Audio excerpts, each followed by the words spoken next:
My name is Andrew Cleary, and you are listening to the F1 Podcast.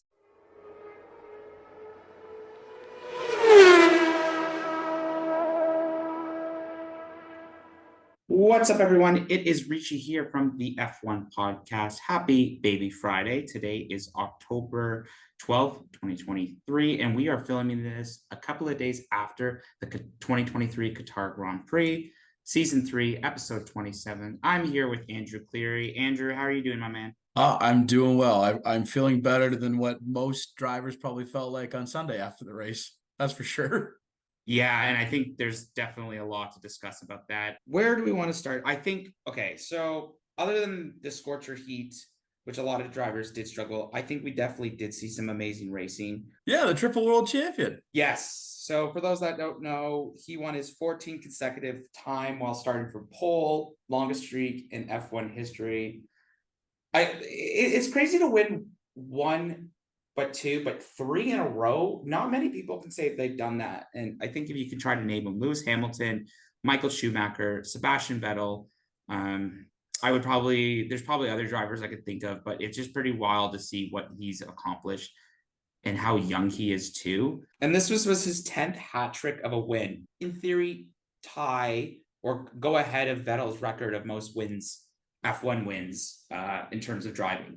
Isn't that wild? Again, it's just a culmination of a full season of him just being on another level, right? Adrian Newey just gave him the perfect car this season, but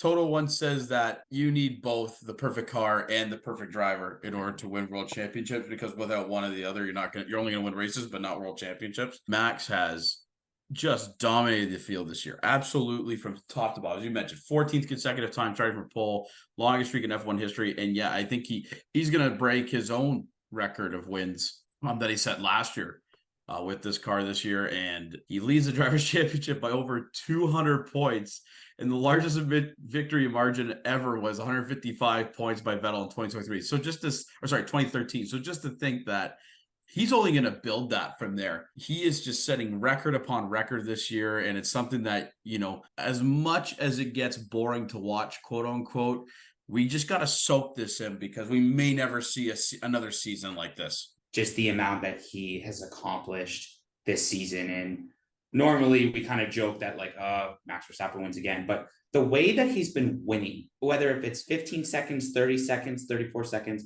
it's been unbelievable what he's kind of accomplished. I mean, we kind of all do wish that it was a little bit more competitive. And I think, speaking about competitive, I think we might have saw that this weekend where, yes, Max Verstappen did win again. The gap was not as wide as it's used to. He's won in 24 different circuits in his F1 career, and he's passed Michael Schumacher in terms of this trait. And he's only I think 7 behind Lewis Hamilton.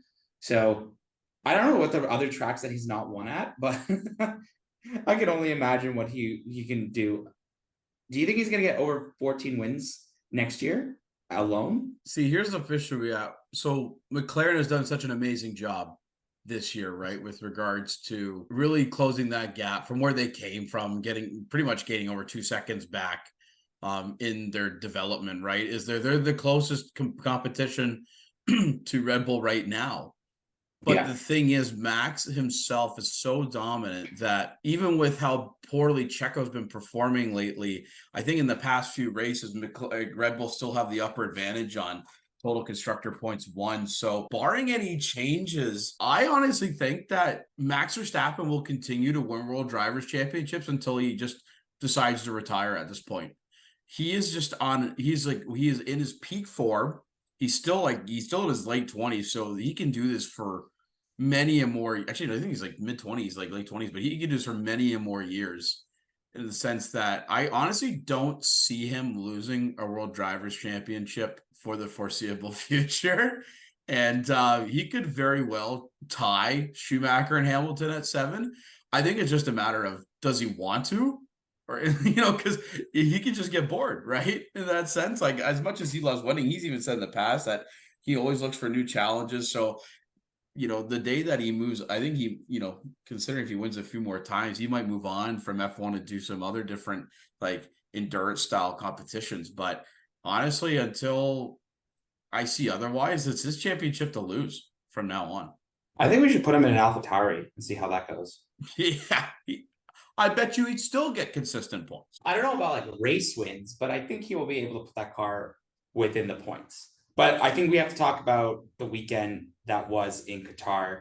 Let's just first start off with like the sprint race. New winner. I don't know if it's considered a win in F1 standards, but Oscar Piastri, man, talk about a rookie season. This guy is happy. He won. Lando Norris came 2, I believe. Oh, actually, sorry. Lando Norris came 3rd in the sprint classifications, but he held off Max Verstappen. Mind you, a lot of the drivers went with their soft tires, and then those with, I think, the medium tires were able to hold out. I cannot think of a better rookie season other than when it was Lewis Hamilton with McLaren early on in his career. Like, I think Oscar's just having an amazing season. I give him the MVP. Well, I mean, the Rookie of the Year trophy, we have one at our award ceremony, but probably the MVP at this point. Yeah, very interesting sprint on Saturday.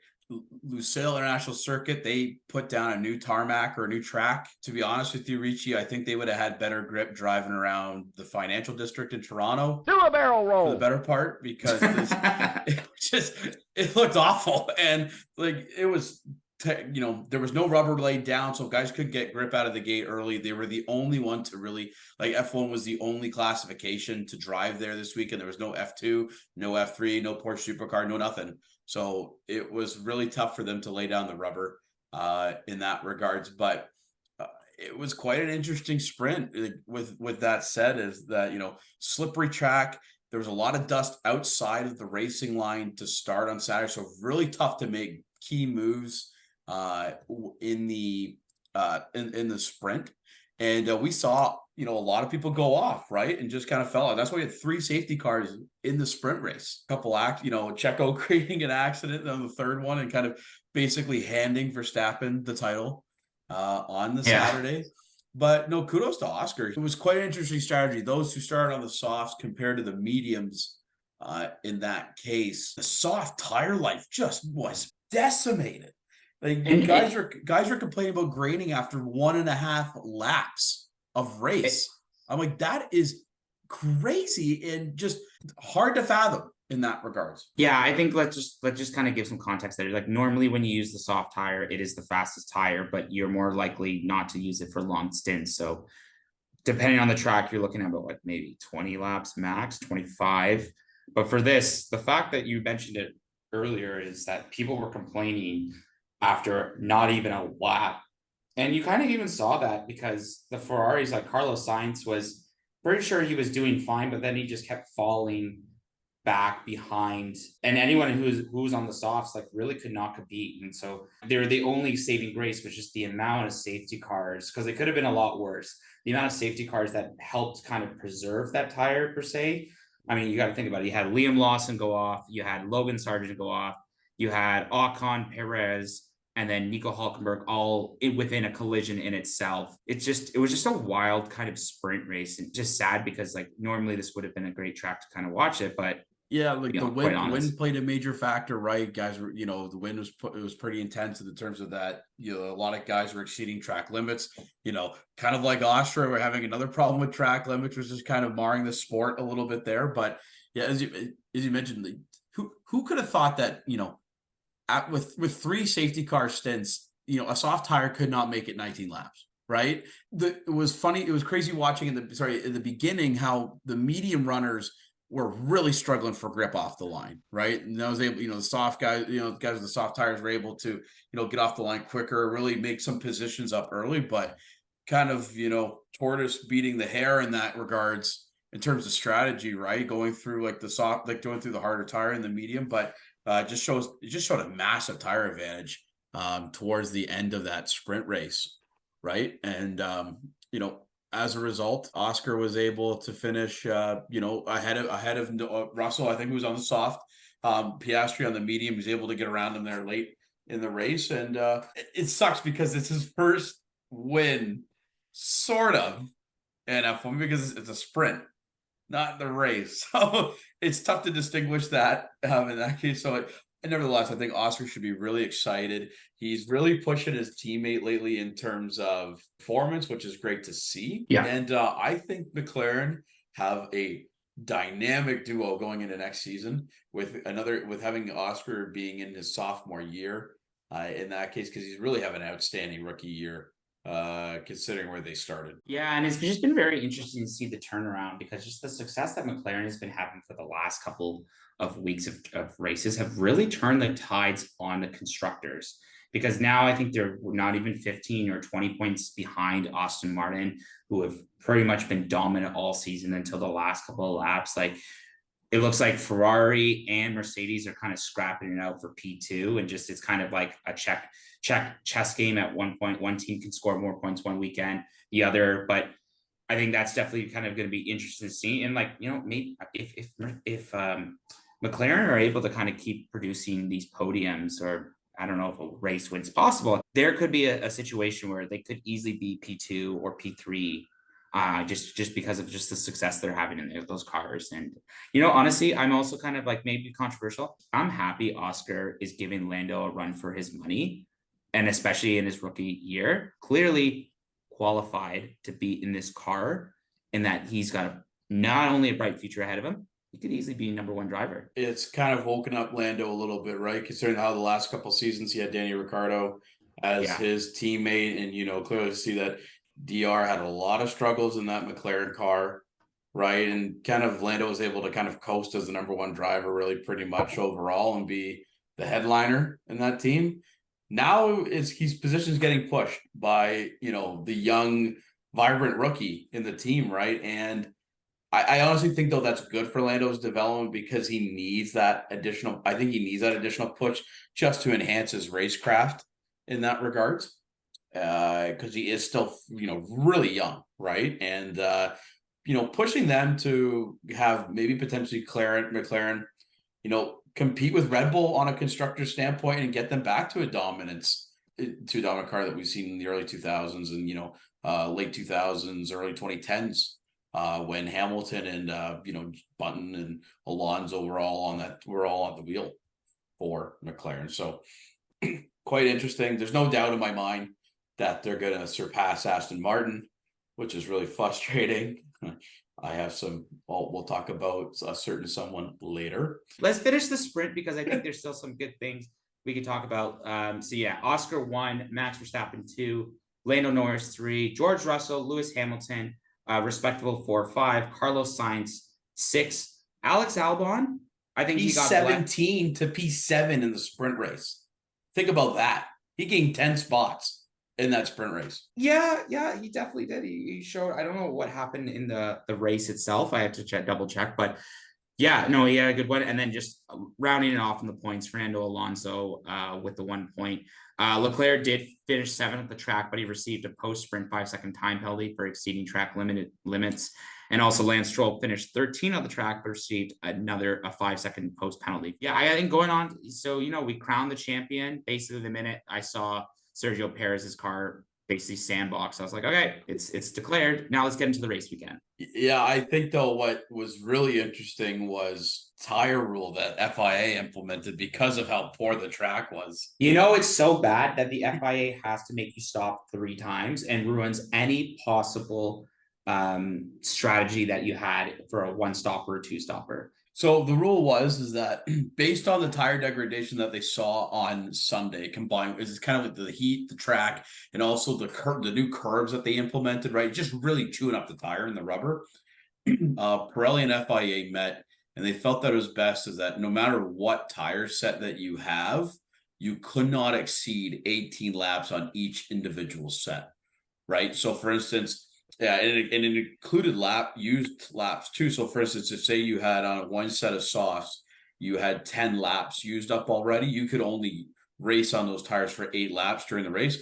Otherwise, you would have gotten a black flag and gotten disqualified for the race. So as a result, it created a minimum 3 pit stop strategy for everybody involved, because it was a 57 lap race. And, you know, last time I checked, 57 divided by 18 is about 3 and a bit. So I had to do a minimum of 3 laps in that, 3 pit stops in that regard. So it did create for some interesting strategy and some fun strategy, because middle of the race, John.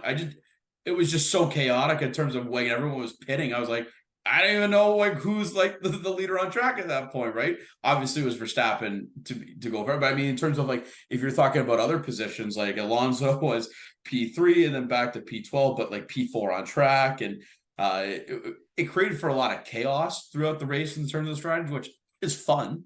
Don't get me Yeah. wrong, but to be the quote unquote pinnacle of motorsport, taking from what Tyler has mentioned when we were messaging him on the weekend, just for the fact that you have a track that's just so awful that you need to implement this rule for like safety purposes, it does not look good on you. Was it even worth it to kind of go there? I think this was one of the lower attendance races of the season too.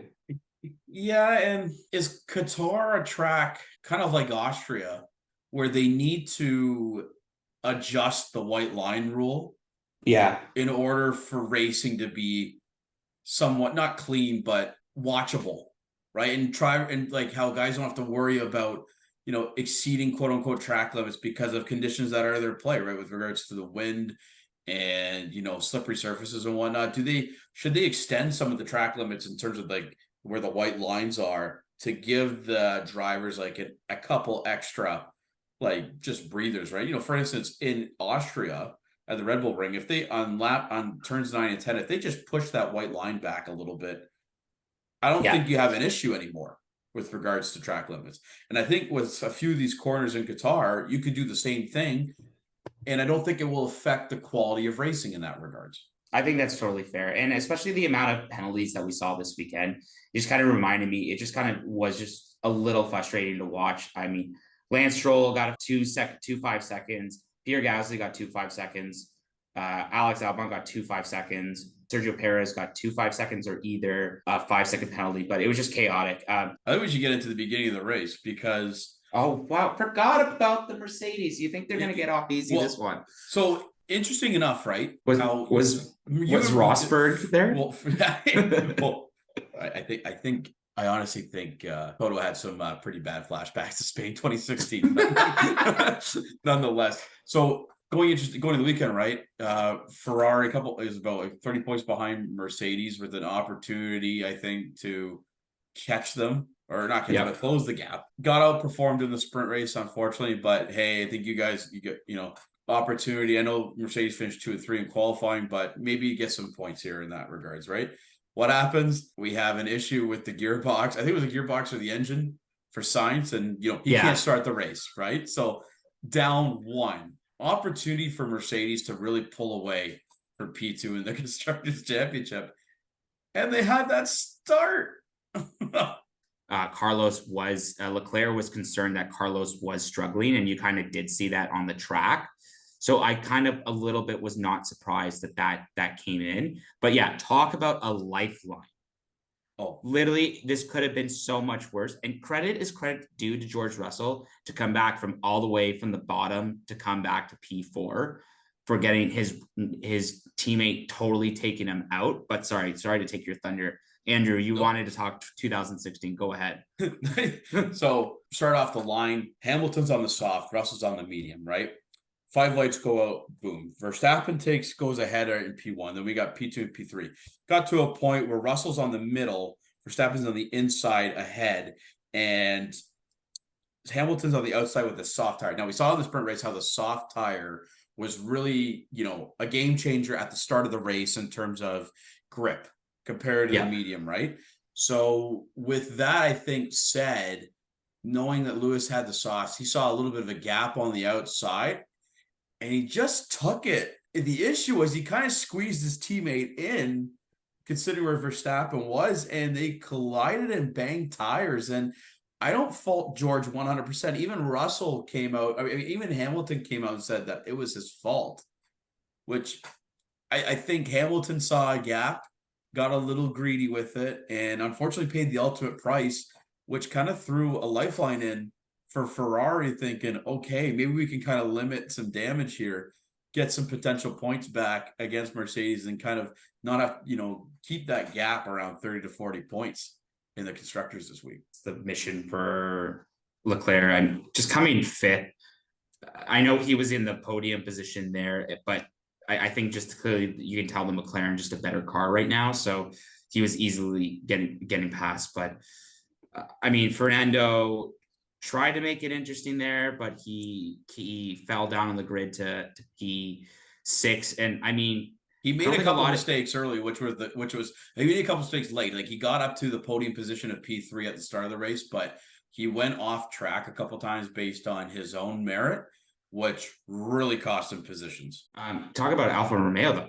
They had a surprisingly great Sunday, eh? Did they get lucky, or was it just good management? Well, Zhou came from 19th to 9th. I think there's credit there already. I think it's because of this whole like multi-pit stop strategy. You really had to time. All timing was a much key part of the strategy, as strategy was this weekend in terms of like overall overtaking and whatnot. So timing those pit stops correctly to really gain a jump on maybe, and how powerful the undercut could be.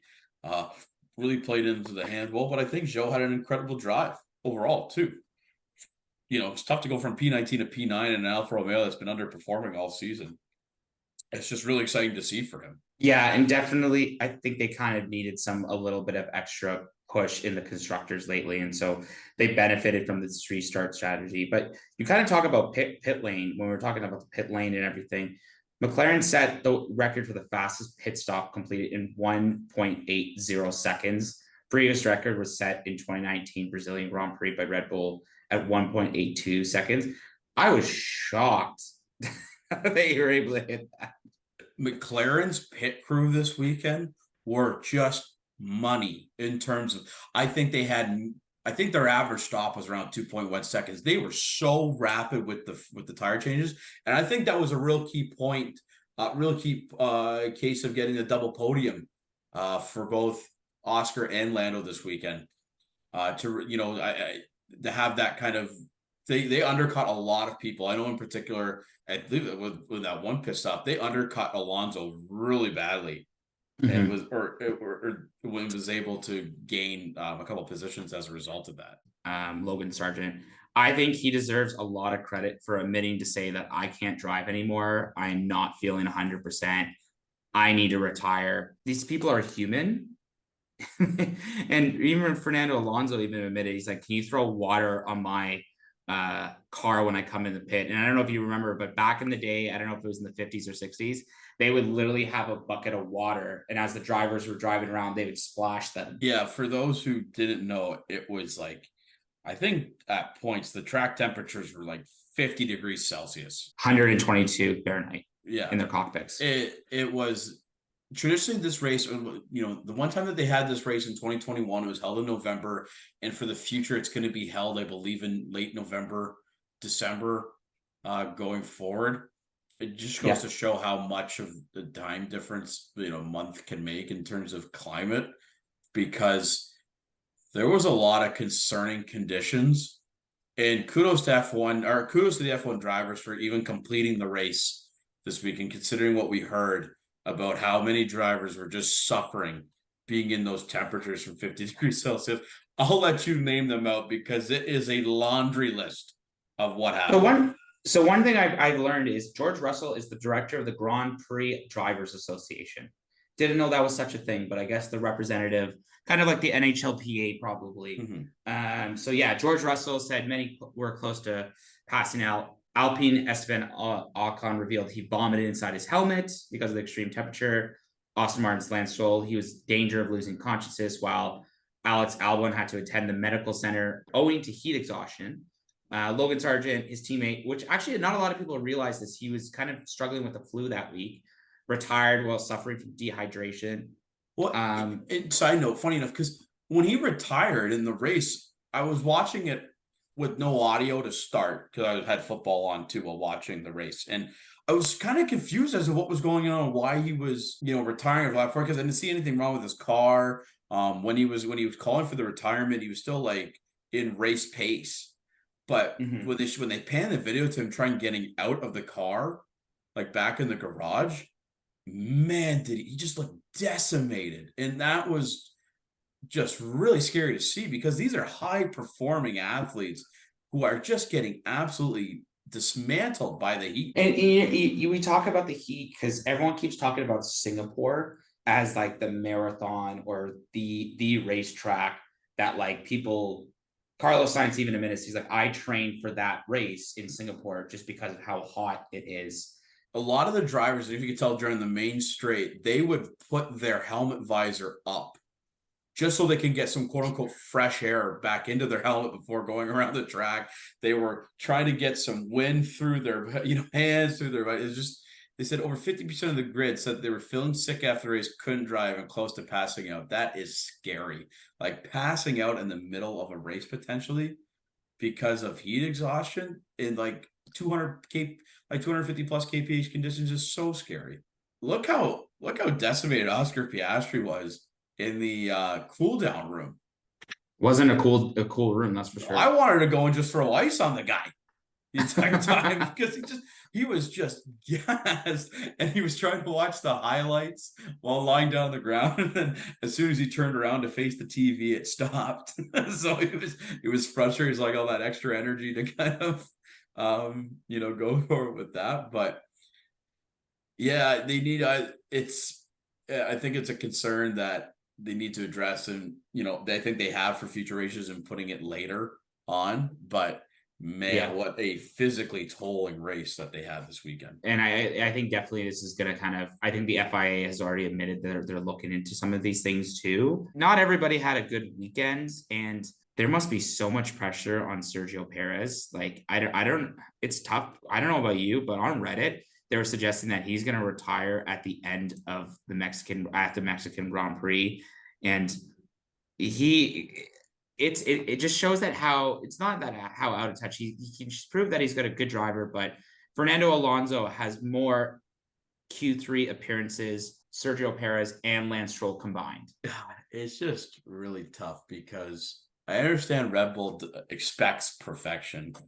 The problem is when you have a teammate who's pretty much perfect in Max Verstappen, it's so tough to kind of live up to that. And to be honest with you, Checo is the best number 2 driver that Red Bull have had since Danny Ricciardo back in 2018. And to be honest with you, I think they're alienating Checo inside the team. Helmut Marko with his comments, and just added pressure about how he might not even have a seat next year. I understand where they're coming from and, the demanding like excellence from both their drivers, but I think they're putting just so much insurmountable pressure on Checo to perform that, truthfully, and to be fair, he put a lot of pressure on himself at the beginning of the year, so it doesn't help. But when they kind of set that standard up, they may need just to relook the drawing board, because Checo's going to continue to be a good number 2 driver, all things considered, even though his performances aren't well in qualifying. He's still got that great racecraft that shows him he is able to perform. He's won races on Sunday, and he wins races. But he can't win. But the problem, I guess, is Andrew, is maybe there's just so much pressure on him that like his expectation of winning races from like the back of the grid cannot be every single time. Like that's not always going to work out. But that's something that he has to take a look at personally and understand that, maybe you do need to enhance your qualifying pace. But if you don't, get yourself in a position where you're going to score really great team points for him on the weekend, right? As much as everyone, you got to be realistic in some form of manner too, right? Because when your teammate is Max Verstappen, good luck. Also, I don't know if this is like a true stat or anything. I saw this online. Christian Horner admitted that Red Bull no longer has a pair of drivers like Formula One, like their rivals, Mercedes, Ferrari, and McLaren. So that I don't know how accurate that statement is, but if he even said that like publicly, or that's Helmut Marko go to the media without consulting his team. But I think it's all relative to the team's performance as well, because yes, Lando and Piastri have been performing well in the car, but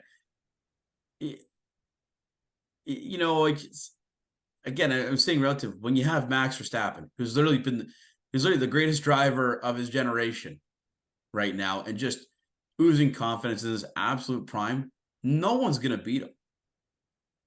He's only lost 2 races. He's only lost 3 races this year, 2 to his teammate at the beginning of the season, which was great. But I think just putting that extra pressure on himself, I think Checo just needs to step it back here and really focus on his craft over the next 4 races, because unless the rumors are true that he retires in 2024, I think Red Bull's going to show him the door at this point, which is something you would not have said come the midseason break. Definitely not.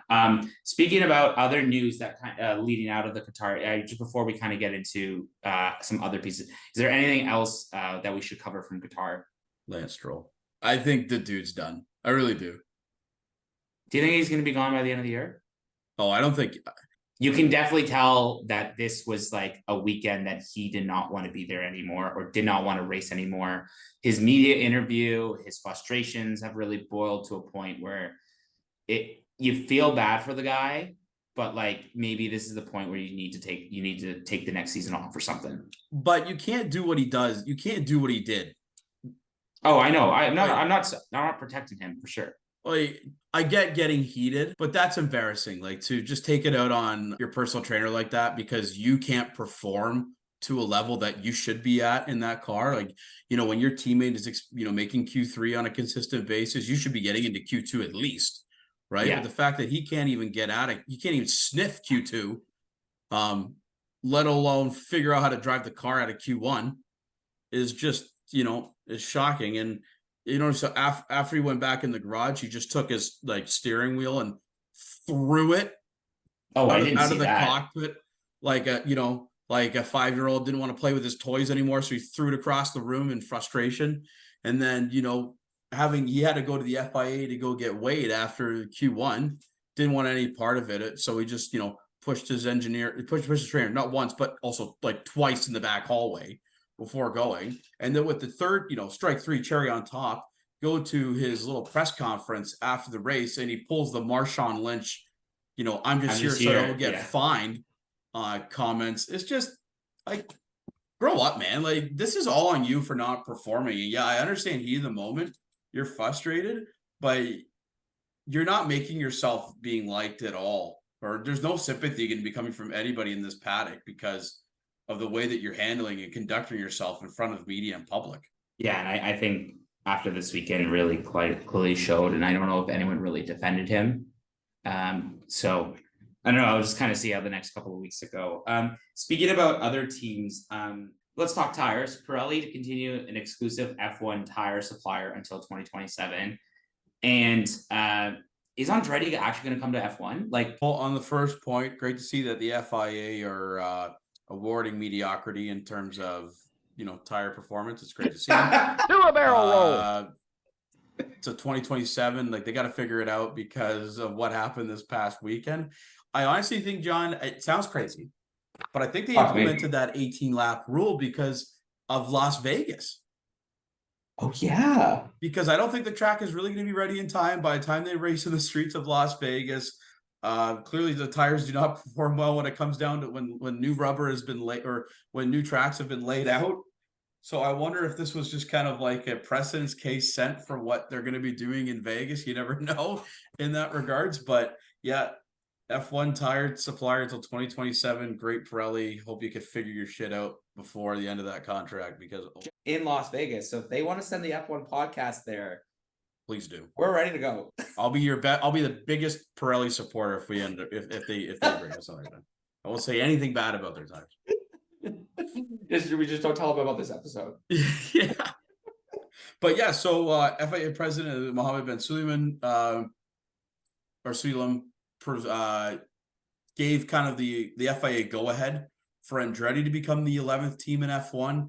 Now I believe it's got to go through an F1 vote where not everyone's going to want. Not everyone's excited about this. I think James Valls came out and said something at Williams that it really hurts the lower performing teams because of potential money issues and those who can't budget as much. But Mohammed, I loved his comments when he said that F1's going to have more teams in it and less races, and I think that's kind of what the fans have been preaching the whole time with the and what the drivers are preaching too, because there's so many good drivers coming up through the F2, in the teams academies, that we really do need an 11th team on the grid to showcase that talent.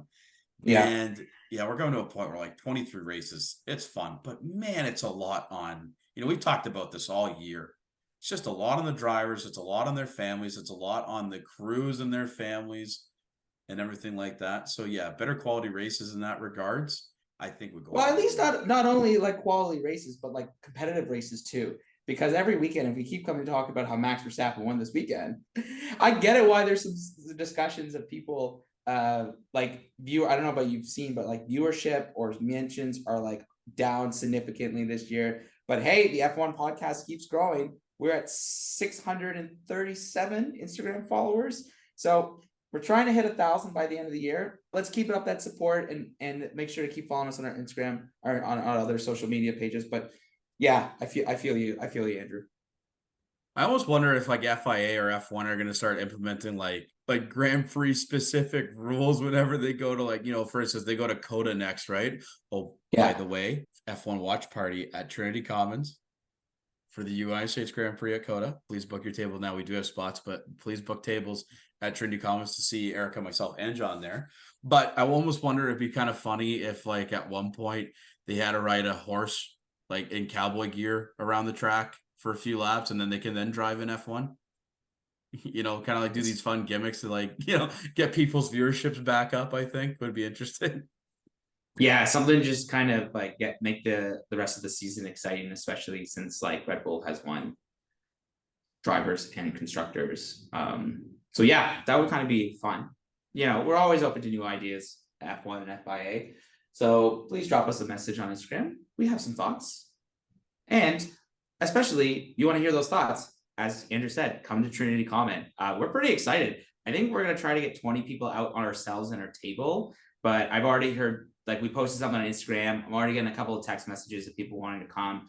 It's a lot of fun. We would love for you all to be there. And I mean, 3 of us, when was the last time we were at Trinity Common? A while ago. So it's finally going to be exciting just to come back to Trinity Common and just see all of our fans again in person since it's been a while. I think before the summer. To be fair, United States Grand Prix at COTA kind of has a pretty warm spot in our hearts because that was our first ever watch party. Was last year. Yeah. Watching Austin GP in that regard. So, I'm really excited to see what goes on. Danny Ricciardo is going to be back apparently for AlphaTauri. So, Liam Lawson's off to the bench, unfortunately. Even though he had a stellar run in his little short time in F1, but I think that'll play well for his future in the sport. But man, who knows if Checo announces his retirement at the Mexican GP, silly season will officially begin. I don't even know what to expect. Also, I don't know if you know this, Andrew, but we were at like 150 followers at that first watch party, and look how much we've grown since that first watch party. I'm looking for, and I'm excited to see the future growth of us, and then also within hopefully that our growth aligns with the growth in the sport. Get that 11th team in F1, people. Come on, F1, get that 11th team in. I think this will end off on season 3, episode 27 of the F1 podcast. But we're all looking forward to seeing you at Trinity Commons for October 22nd for the US Grand Prix. It is Ricci here with Andrew. Andrew, send us off like you usually do. Thank you, everybody, for listening to season 3, episode 27 of the F1 podcast. Please follow us on Instagram, TikTok, and on Apple, wherever you get your podcast. Apple Podcasts, Spotify, YouTube. And like and subscribe to Ricci on YouTube for great F1 content. Yeah, we'll be back at Trinity Commons for the United States Grand Prix, which we're really looking forward to. And let's see if the Red Bull dominance is going to continue on at COTA, or is it finally time for McLaren to get the buck off the horse and win their first Grand Prix of the season? Only time will tell. See you soon.